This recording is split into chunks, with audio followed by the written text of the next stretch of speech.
Okay, magandang hapon po sa ating lahat. Bigyan natin ng reaksyon itong si Father Ubod of Cebu City na itong pari na ito ay laging tinatag ng mga dilawan, mga loyalista na siya po ay DDS na pari. Okay? At ngayon, itong si Father Ubod ay nagsalita na. Nagre-real talk na siya. At umami na siya na I'm not a DDS. Okay? I'm not a DDS. I'm not a Duterte diehard supporters. Pero, controversial po kasi itong pari na ito kasi lagi niyang ipinagtanggol itong si Tatay Digong, no? At ipapakita ko sa inyo itong video na ito kung saan mismo si Father Ubod na ang nagsalita patungkol dito. Bakit lagi niyang ipinagtanggol si Tatay Digong? Okay? Itong pagkasalita ni Father Ubod, medyo it's a mix of Tagalog and Bisaya. Okay? Sa mga hindi po nakakaintindi ng Bisaya, ita-translate ko na lang into Tagalog. Okay? So, panoorin po natin si Father Ubod. Okay? Ako nang i-declare karon ha, kay maabot man gini sa social media, i-declare ko gyud ni dili ko DDS. So sinabi niya dito, kasi aabot po ito sa social media, sasabihin ko sa lahat ninyo na hindi po ako DDS. Yan ang sabi niya, okay? Dili ko diehard Duterte supporter. I'm not, hindi ako Duterte diehard supporters. Okay? Usbon ako ha, dili ko diehard Duterte supporter. Sabi niya, uulitin ko, I'm not a DDS. Kamong nagsigig ingon na ako Duterte ko, Kayong laging nagsasabi na Duterte ako, yan ang sabi niya. dili naluoy lang ko aning tiguang na Naawa lang ako dito sa matanda na ito, sabi niya. tong former president bago pang nag-birthday sa iyang 81st birthday na piniriso lang yapon why kaso. Sabi niya, kabago-bago lamang po nag-celebrate ng birthday yung matanda na si Tatay Digong, 81st birthday ni Tatay Digong, kinaso pa rin kahit walang kasalanan. Yan ang sabi niya. Kasi alam naman po natin ang katotohanan, di ba? Na hanggang ngayon, wala silang maibigay na factual evidence na nagpapatunay na si former President Duterte ang mga pumatay doon sa mga accusation nila at allegation doon sa AJK. Yan ang sabi ni Father Ubod ha. Kasi naawa siya. Klaro, Malinaw ba? Sabi nila. di ta maluoy ana. Hindi pa tayo maaawa dyan. Diba? Common sense. Hindi pa tayo maaawa. Matanda yan. Walang klarong maibigay na kasalanan. Wala silang proof na si Duterte ang pumatay dito sa mga taong ito. Matanda na. Sabi niya, hindi ba kayo maawa dyan? Yan ang sabi ni Father Ubod. Okay?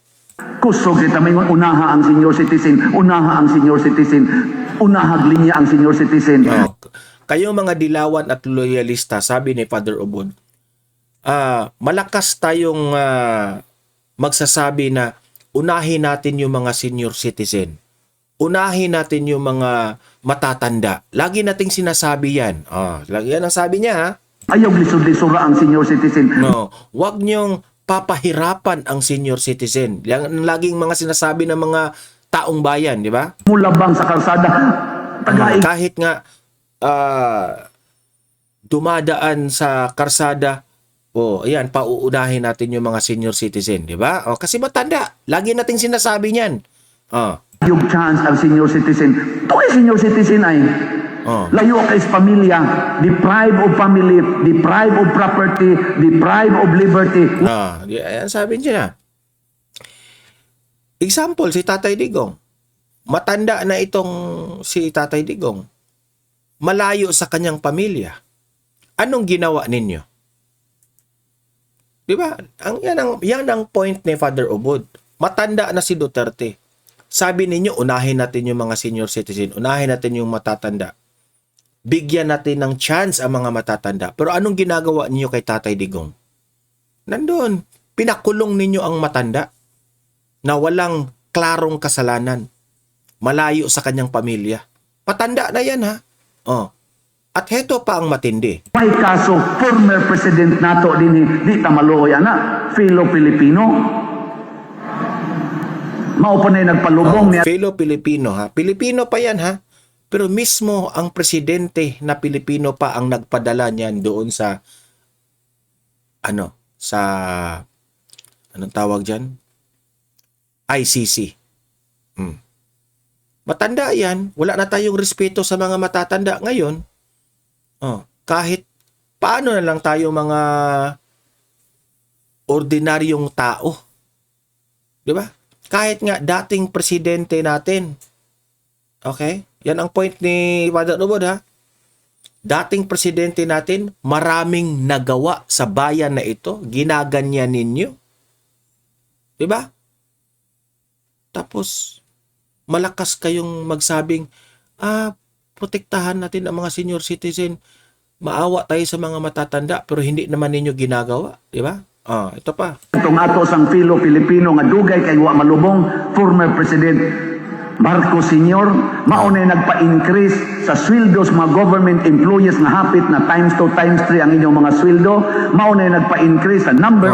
Nagagalit po itong si Father Ubod kasi si Duterte raw, itong matanda na ito, yan raw ang nagpalibing ni Marcos Sr. Yan pa ang nagpa-increase ng mga sweldo ng mga teachers at mga sundalo tapos ginaganyan ninyo. Yan ang point niya, ha? Tinagalog ko lang kasi yung iba dito hindi makaintindi ng Bisaya. Kay wa malubong, former president Marcos Sr. maunay nagpa-increase sa sweldo sa mga government employees nga hapit na times 2, times 3 ang inyong mga sweldo.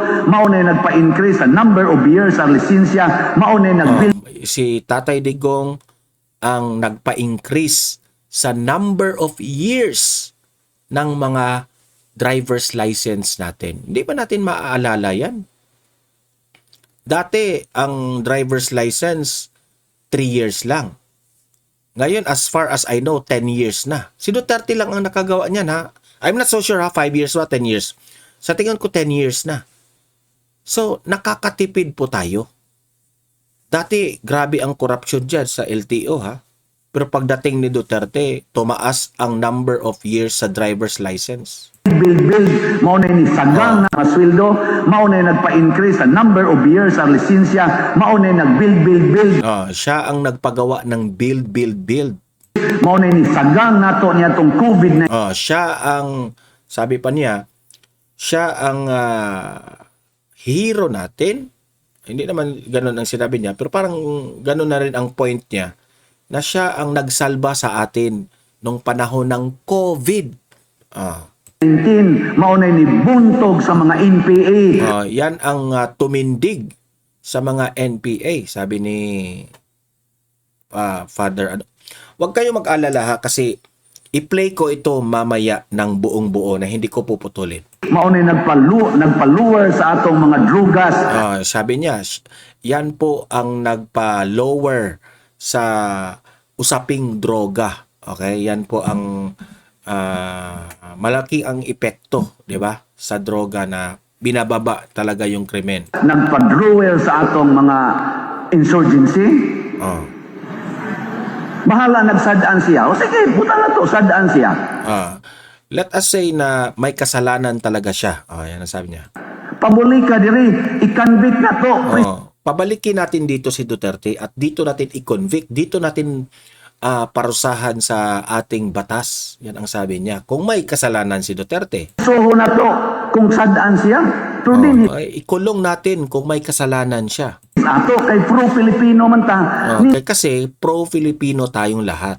Nindot mga tong korte natin, Supreme Oh, Court, meron po tayong korte, gumagana po ang korte natin, bakit hindi dito lilitisin? Yan ang sabi niya. Alam ko na yung sagot dyan, Father Ubod, kasi hindi nila kaya lilitisin dito. Namumulitika sila, kaya dinala nila doon sa ICC. dapat ay appellate court, dapat ay mga lower courts, Appellate court, lower court, kompleto tayo dito. Pero ang nakapagtataka, dinala pa rin nila doon sa ICC. daghan kay na. Ngilngig kay nga itong mga lawyers din Sabi niya, mga magagaling po ang ating mga lawyers dito at mga korte natin. Bakit doon pa talaga dinala si Tatay Digong? Hindi, nganli ko nyo DDS. Tapos, pinangalanan nyo akong DDS? Sabi niya. Ginaan ako. Nganli ko. I-deny talaga ko yan. Dinideny talaga niya. Because it's not, ang point ni Father dito, it's not about the DDS na supporter ako. Pero naawa lang siya kay Tatay Digong sa ginawa nila dito sa matanda, dito sa former president. Nyo DPS. And hindi ko naman narinig siya na binatikos niya si BBM. Di ba? Para sa akin, hindi po siya pro Duterte. Pro Filipino at pro human, anong tawag dyan? Parang diehard poor supporter. Sige, dili ko takos ana.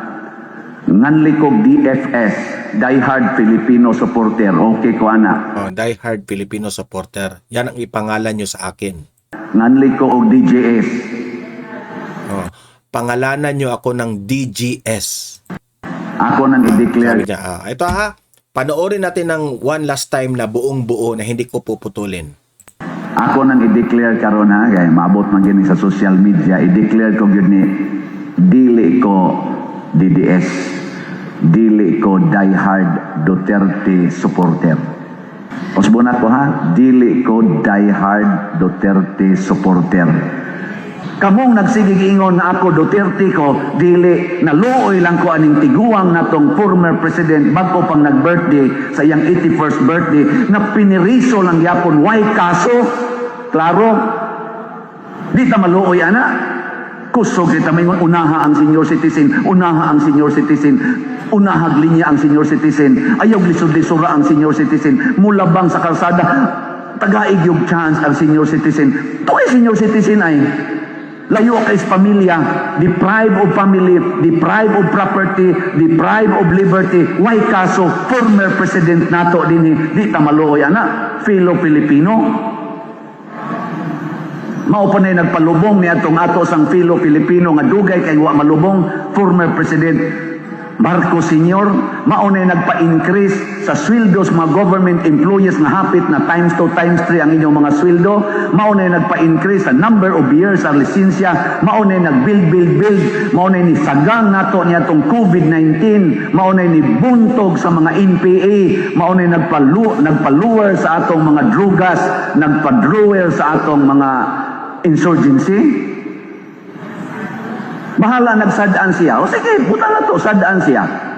Pabuli ka diri, i-convict na to, prisoho na to, kung sadaan siya. Pero din his ato, kay pro-Filipino man ta, nindot mga tong korte natin, Supreme Court, dapat ay appellate court, dapat ay mga lower courts, daghan kay na. Ngilngig kay nga to mga lawyers din Hindi, nganli ko nyo DDS, i-deny ginaan ako. Nganli ko nyo DPS, okay. Diehard poor supporter. Sige, dili ko takos ana. Nganli ko DFS, diehard Filipino supporter. Okay ko ana. Nganli ko og DJS.